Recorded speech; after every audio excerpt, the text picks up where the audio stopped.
Hello everyone, welcome back to Mentors Academy. So today is the 23rd of September 2025 and we are here with the most important current affairs of today's news updates from the Hindu, the Indian Express, PIB and also other reliable sources. These are relevant for all your competitive exams including UPSC, CSC prelims, mains, CAPF, EPFO and also all the state PCS exams. So as always, let's begin with a quick recap of yesterday's MCQs first before moving to today's key headlines and the articles in detail. So the first MCQ was, consider the following. 1. Domiasat uranium deposit, Zaduguda uranium mining site, Navali bauxite deposit. Which of the above are correctly matched? 1 and 2 only, 2 and 3 only, 1 and 3 only, 1, 2 and 3. So the correct answer to this question is option A, 1 and 2 only. Right? So yes, Domiasat, it is a uranium deposit site, and Zadugida, it's a uranium mining site, and navally it's not a bauxite deposit but a lignite deposit, right? So second question was, with reference to Anand Marriage Act, consider. It was originally enacted in 1909 to recognize Sikh marriages. After 2012 amendment, separate registration for Sikh marriages was enabled. It applies equally to Hindu, Sikh, Jain and Buddhist marriages. Which of the following are correct? 1 and 2 only, 2 and 3 only, 1 and 3 only, 1, 2 and 3. So the correct answer to this question is option A, 1 and 2 only.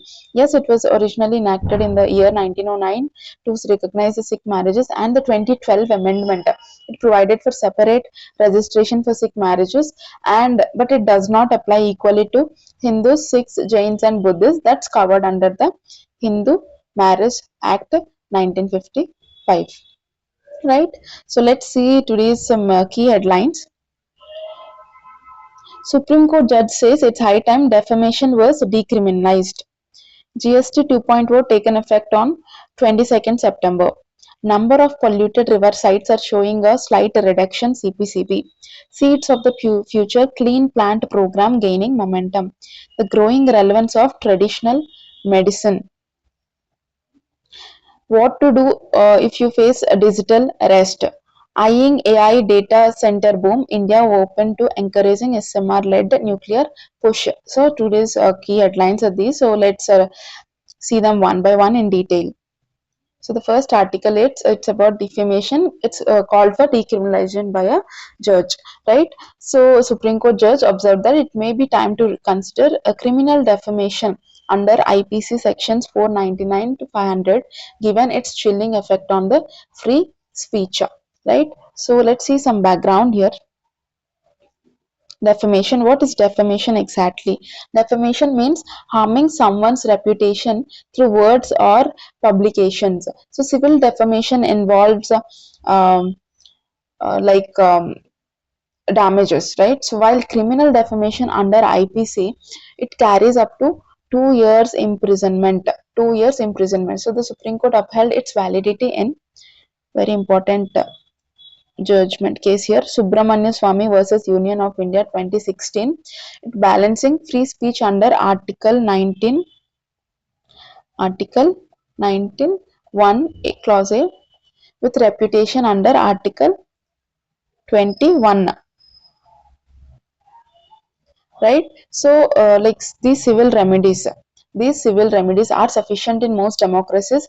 These criminal defamation cases are often misused to harass journalists and activists. So global trend is decriminalization to protect the free speech. For prelims, it's important to connect to IPC section 499 to 500 and know about Article 19(1)(a). For mains, free speech versus reputation, law reforms and governance ethics. Right? Second article is about GST 2.0 effective from 22nd September. So India rolled out the GST 2.0 reforms. It has been active since yesterday, 22nd September 2025, to simplify the tax system and improve compliance, right, and strengthen the state finances. So GST, goods and services tax, it was introduced in the year 2017, subsuming multiple indirect taxes into a single unified tax. So it is administered by the GST Council, important article under Article 279A, chaired by the Union Finance Minister. right? So challenges include multiple slabs. It used to include multiple slabs like 0, 5, 12, 18, and also 28, and refund delays and disputes with the states and frequent compliance issues, right? Now the GST 2.0, in the GST 2.0, it has shifted to the tax system. The slabs now it includes four slab system, mostly 5 and 18, also 0% to few and 40% to like these sin goods, for sin goods. So it has strengthened the IT backbone with real-time e-invoicing and AI-based fraud detection. Right? So it has extended state compensation till 2030. Important here. It initiated discussions to bring petroleum and electricity under the GST discussion. It's also pushing for ease of doing business, especially for MSMEs. Right? For prelims, it's important to connect to the constitutional amendment, like 101 Constitutional Amendment Act, GST Council, and also Article 279A. For mains, it's important to connect to fiscal federalism, center state relations, and impact on MSMEs and the tax buoyancy, right? So the next article is about the polluted rivers and CBCB, CPCB report, Central Pollution Control Board report. So it has reported a slight reduction in polluted river stretches across India, right? So India has over 400 polluted river stretches as of 2022, caused by untreated sewage. 70% of of those rivers are untreated, industrial effluents, and also solid waste, right? So major polluted rivers include rivers like Yamuna, Ganga, and Musi. So key programs to tackle these concerns include Namami Gange program 2014 and National River Conservation Plan 1985. So so reduction due to sewage treatment upgrades and industrial regulation has helped here, but urban rivers remain highly polluted. CPCB stressed citizen participation and decentralized treatment, right? For prelims, it's important to know about the CPCB role here and about Namami Gange mission. And for mains, connect this to the river pollution, urban ecology, and environmental governance. So the next article is about Clean Plant Program Agriculture Booster. So the government is accelerating the Clean Plant Program to supply disease-free planting materials. Important program. So this plant diseases, they reduce yields and hurt the exports. So focus crops include citrus, banana, pomegranate, grapes, and apples. So the program is modeled on US and EU clean plant networks. Here, so the establishment of high-tech labs to produce virus-free planting material, boost farmer incomes, and reduce pesticide dependence. It will also help India expand the agricultural exports under APIDA. That is Agricultural and Processed Food Products Export Development Authority, important organization, right?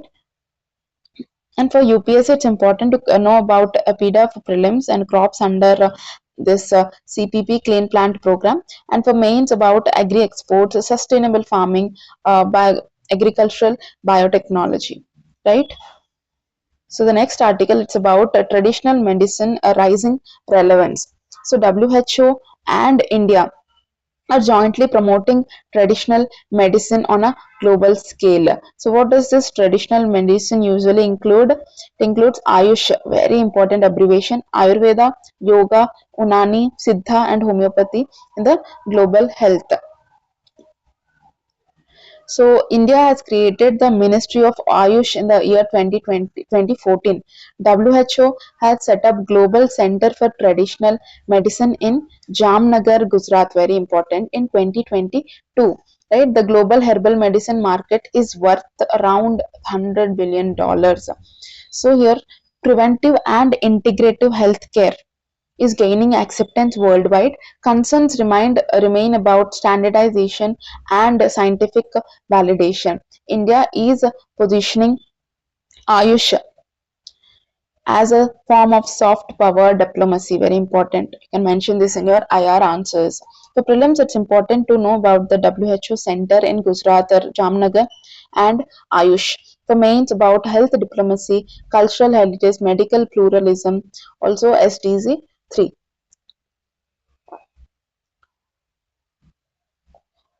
Then we have about article about digital arrest, cyber crime alert.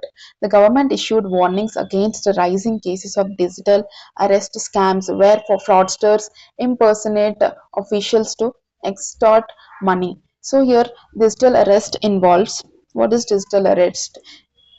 It involves cyber criminals forcing victims to stay online under threat, often using deep fake videos or voices. India reported nearly 14 lakh cyber complaints in 2024 alone. Important data, very important. And know the definition of digital arrest.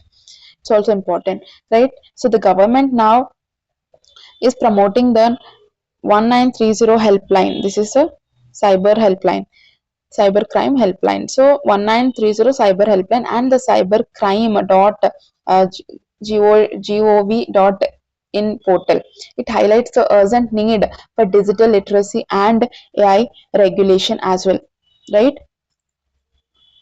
Ethical concern here include erosion of trust in the institutions. For prelims, it's important to know about the certain and the in IT Act, Information Technology Act, and for mains, it's important to know about the cyber security, AI ethics, and public trust in digital governance, right? So the next article, last one for today's news, SMR-led nuclear push data centers. So India is exploring small modular reactors to meet the massive energy demands of upcoming AI data centers. See the link is nuclear power linking to AI, right? So what are SMRs exactly? So these are the compact nuclear reactors under 300 megawatt, factory built and modular with advantages of safety, cheaper and also scalability. So NPCIL, that is Nuclear Power Corporation of India Limited, is evaluating their use. It is exploring its use now. And these AI data centers, they consume enormous stable electricity, right? So SMRs provide clean, low carbon based baseload power. Challenges also include like high cost, nuclear waste, and regulatory clearances. For prelims, it's important to connect to the SMR definition, very important, and the NPCIL. For mains, you need to know about the clean energy transition, nuclear power policy, and also AI infrastructure needs, right? So these are the key current affairs of today's news from the like significant newspapers like the Hindu, Indian Express, also PIB and other sources. So these are, we have two MCQs for you to test your knowledge. With reference to small modular reactors, consider the following. They are nuclear reactors with capacity less than 300 megawatt. They are factory built and can be transported for modular installation. They are already operational in India under NPCIL. Which of the following are correct? 1 and 2 only, 2 and 3 only, 1 and 3 only, 1, 2 and 3. Second question is, the Clean Plant program recently seen in news is related to A. Promoting renewable energy adoption, 2. B. Disease-free planting material for horticulture crops, C. Air pollution reduction in cities, D. Industrial emission control norms. Please drop your answers to these two questions in the comment section below. We'll be checking your responses and we'll see the correct answers to these questions in the next current affairs session, that is tomorrow. So we also have two mains questions for you to practice answer writing. The first question is, criminal defamation continues to be debated in India. Critically evaluate whether it should be decriminalized in the context of balancing free speech and reputation rights. 10 marker 150 words question. Second question is, India's energy transition requires both renewable and nuclear energy. Discuss the role of small modular reactors in India's clean energy future. 15 marker 250 words question, right? So that concludes today's current affairs session. We covered judicial debates, GST reforms, environment, agriculture, traditional medicine, cyber security, and also nuclear energy, all directly mapped to the your exam syllabus. If you found this lecture useful and valuable, please don't forget to like, share, and subscribe to Mentors Academy for more UPSC and other competitive exam focused analysis. Right? Always remember, these daily current affairs are not about memorizing just headlines, but about connecting issues with governance, economy, ethics, and society, and for that matter, every part of your syllabus. Every lecture here builds the layers of your preparation. So yeah, that's it for today. Thank you so much for turning in. Stay consistent, keep revising, and keep believing in yourself. Right? Have a good day, you all. Thank you so much.